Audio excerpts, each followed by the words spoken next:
Hello, good morning. Welcome to listen to your story and learn a moral program. This is your storyteller, KB Narayan Rao, as English Jet Pay School, Vilpcharla, Musnur Mandal, Eluru district.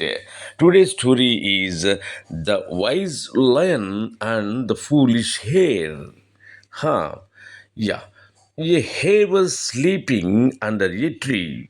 Suddenly, a ripe fruit fell to the ground, making a loud noise. The frightened hare thought, "Oh, this is the sound of a crack in the earth's surface. The universe is coming to an end." He screamed, "Run, run, save yourselves! The earth's surface is cracking! Run, save yourselves! The earth's surface is cracking!" She shouted like this, and all the animals ran. Then the Lion King said, "Here, take us to the place."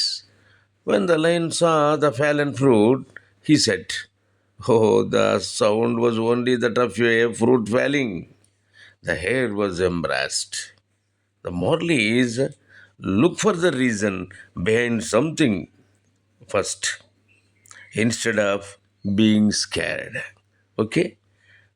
Look for the reason behind something first instead of being scared. Okay. ఈ కథ తెలుగులో కూడా ఒకసారి విని అర్థం చేసుకోండి. ఒకానొకప్పుడు ఒక కుందేలు ఒక చెట్టు కింద నిద్రపోయి లేచింది. సడన్గా లేచింది. ఎందుకనంటే ఆ చెట్టులో ఉన్నటువంటి ఒక కాయ దబ్బని పెద్ద శబ్దం చేస్తూ కింద పడింది. అంటే ఉదాహరణకి తాటి చెట్టు మీద నుంచి తాటికాయ కింద పడినప్పుడు ఎంత శబ్దం వస్తుంది అలా అన్నమాట.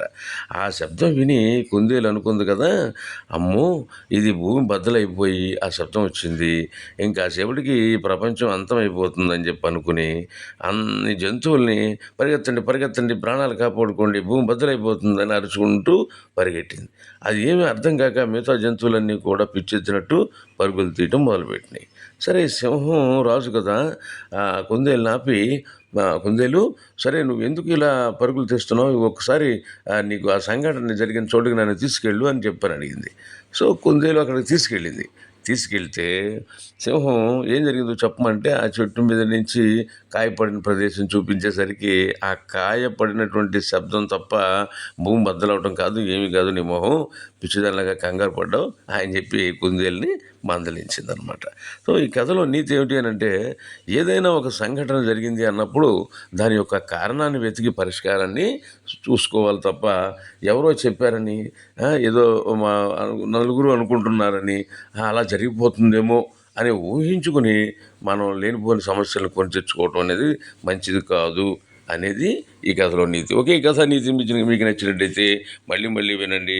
అట్లాగే మీ స్నేహితులకు పంపడం మర్చిపోకండి. మళ్ళీ ఇంకో మంచి కథతో రేపు కలుసుకుందామే. అంతవరకు సెలవు. Okay, bye.